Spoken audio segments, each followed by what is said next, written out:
Herzlich willkommen zu einem neuen Video. Heute zeige ich euch ein Rezept für selbstgemachte Spätzle mit viel Käse und Spiegeleiern aus dem Backofen. Dafür bereiten wir zunächst einen Spätzleteig vor.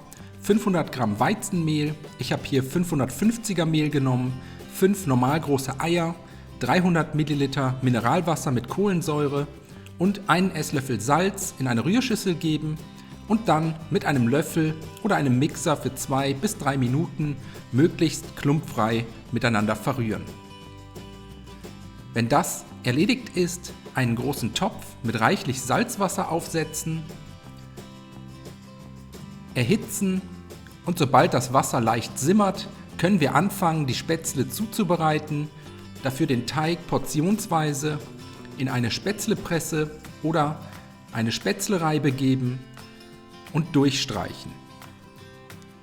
Die Spätzle kurz im Wasser köcheln lassen und sobald sie an die Oberfläche schwimmen, mit einer Schaumkelle aus dem Wasser heben und in eine große Auflaufform geben.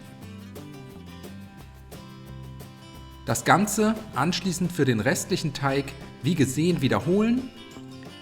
Als nächstes 200 Milliliter Sahne zu den Spätzle gießen, alles einmal gut miteinander vermengen und dann kurz zur Seite stellen. Wenn das erledigt ist, kümmern wir uns noch kurz um die restlichen Zutaten. 2 große Zwiebeln abziehen und grob hacken. Dann eine Pfanne mit einem guten Stück Butter erhitzen, Zwiebeln in die Pfanne geben, außerdem 200 Gramm Speckwürfel dazugeben und für 3 bis 4 Minuten anbraten. Dabei gelegentlich immer mal wieder umrühren.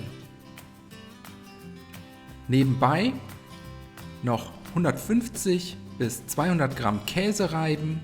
Hier könnt ihr im Prinzip nehmen, was immer ihr wollt. Ich habe mich für einen Bergkäse entschieden.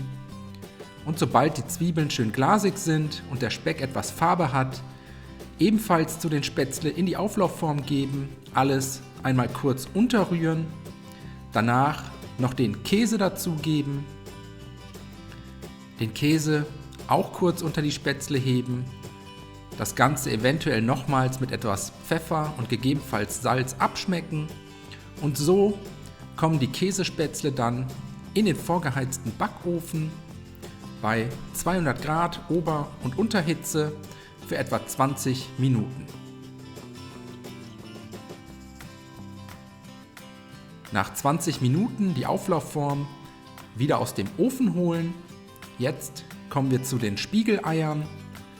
Dafür einfach 4 bis 6 Eier aufschlagen, auf die Käsespätzle geben und die Backform anschließend für weitere 10 bis 15 Minuten in den Ofen schieben, bis das Eiweiß gestockt und das Eigelb im Idealfall noch flüssig ist.